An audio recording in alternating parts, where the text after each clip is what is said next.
In this video, the Bitcoin price is currently forming a bearish MACD cross. But the question is, what are the implications of this bearish MACD cross? Stay tuned to know more.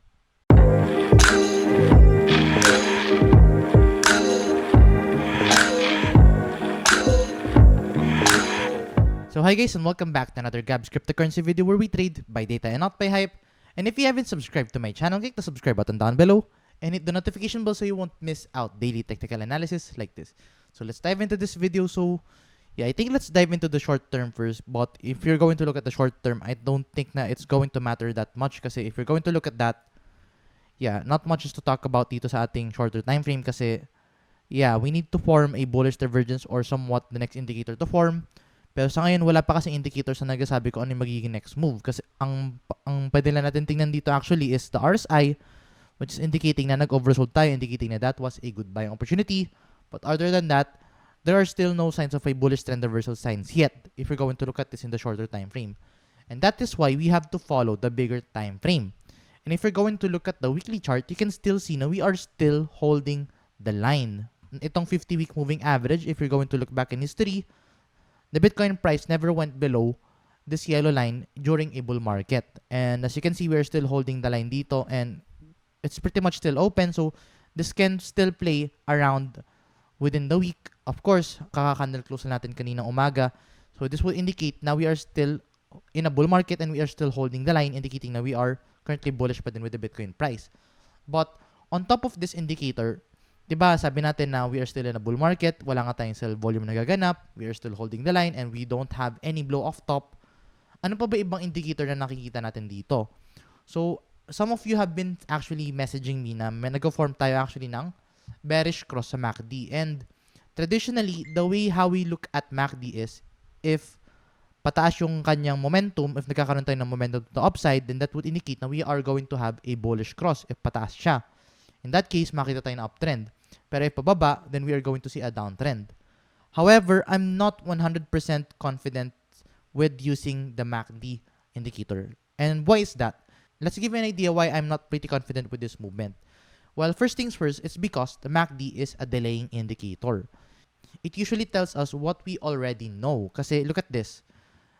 Let's try to zoom in. Nung nag-dip si Bitcoin, nung time na nag-dip si Bitcoin, by that time, hindi pa nagkakaroon ng cross, but nagkakaroon ng momentum. And look at this, nung ngayon na nag-cross siya, we already know na galing na tayo sa kanyang bearish movement. So, that's already a delaying indicator. Ito pa, one more.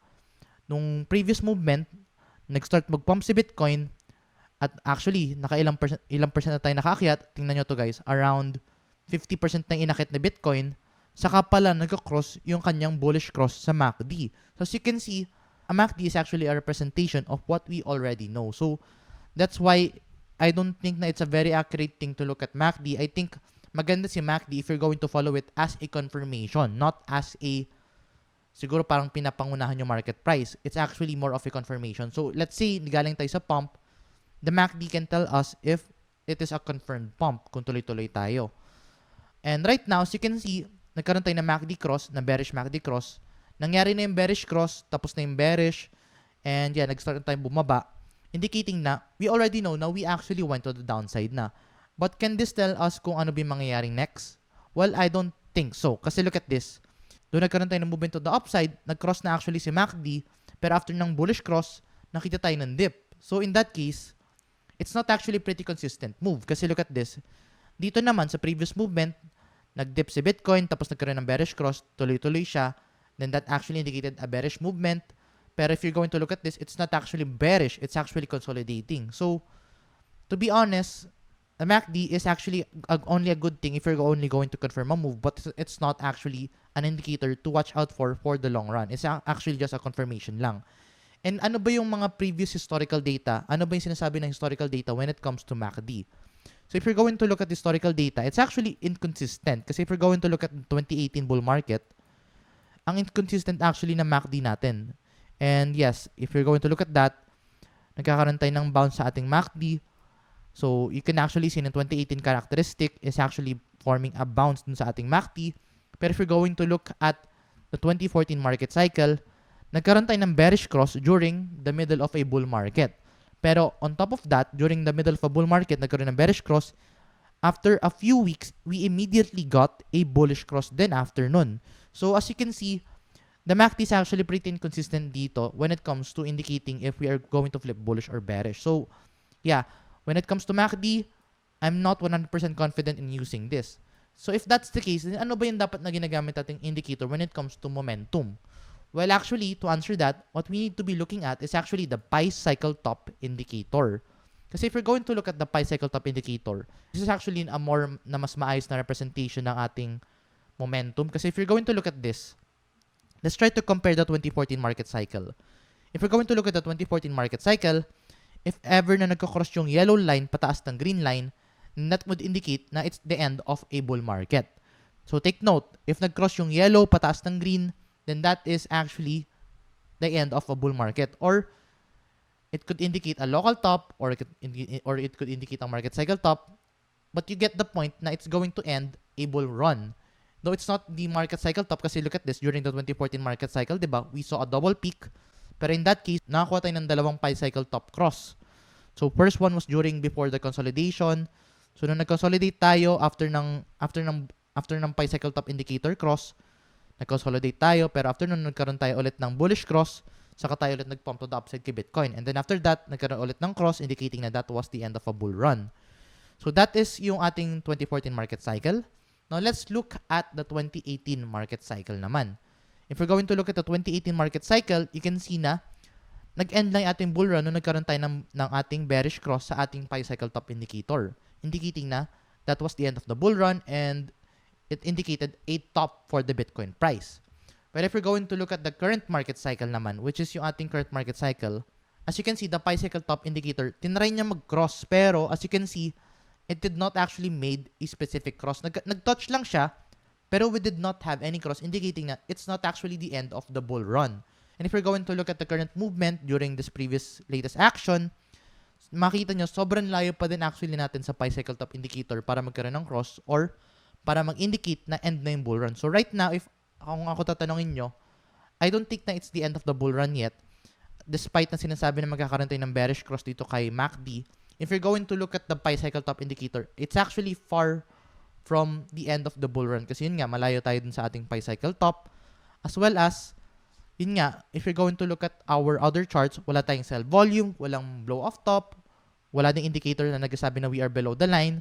So right now, I don't think na it's the end of a bull market. I don't think na it's going to indicate na we are going pretty much downwards pa or entering a bear market. I don't think that that's the case. I think this is still a pullback kasi look at that. All indicators are saying na it's more of a pullback rather than a bear market. So as you can see, sinasabi ng volume, we are not in a bear market. No blow off top. We are still holding the line. Pi cycle top indicator is indicating na we are still good. Bitcoin logarithmic growth curve, as previously mentioned kahapon, na nasa halfway point pa din tayo. Everything is actually still looking good pa din sa ating macro scale indicators. It's just that, naging sobrang bearish lang tayo in the short term. Kasi yun nga, nag-oversold tayo sa ating short term. As you can see, nag-decline tayo to the 30 RSI, especially in the daily. Kasi look at that. In the daily, nag-oversold. So, indicating na, right now, everything is just at a good buying opportunity rather than a selling opportunity. So, if I were you, I should be buying dito sa dip na yan instead of fearing the market na nagde-decline. Kasi as you can see, our data models are indicating na we are still bullish and it's just a pullback. So take note guys, data models can be wrong, but at least it can give us an idea on what can we expect in the coming days to come, especially we are using the historical data in understanding the next Bitcoin price movement. So yeah, that is how we debunk the bearish cross dito sa ating MACD. And guys, if you want to stake your Bitcoin or Ethereum, the best place to actually stake your coins is actually Crypto.com kasi dito, mas malaki ang ating staking terms, mas mataas yung ating makuha interest rate as compared to other platforms like Binance. Kasi dito, let's say if you're going to stake Bitcoin or Ethereum or any other coins, you can actually earn up to 14.5 interest per annum if you're going to stake your coins dito kay Crypto.com, and as well as 14% on stable coins. And if you're going to stake CRO, you are actually able to get this beautiful metal Visa card na pwede nyo makuha upon staking CRO. So as usual, if you want to claim up to $50 bonus kay Crypto.com, you can actually just use my sign-up code, which is GABSCrypto, or you can actually use my sign-up link na you can find in the description down below. So yeah, that is for the Bitcoin price. Now let's give you a quick update sa iba't ibang altcoins. So as you can see, BNB, we are still at the support and resistance level. As you can see, we are still holding a pretty much strong support at the 530 US dollars. So yeah, I think we are at a good buying opportunity right now with BNB because as you can see, we are just moving sideways with the BNB price action. And I think this is a swing tradable opportunity.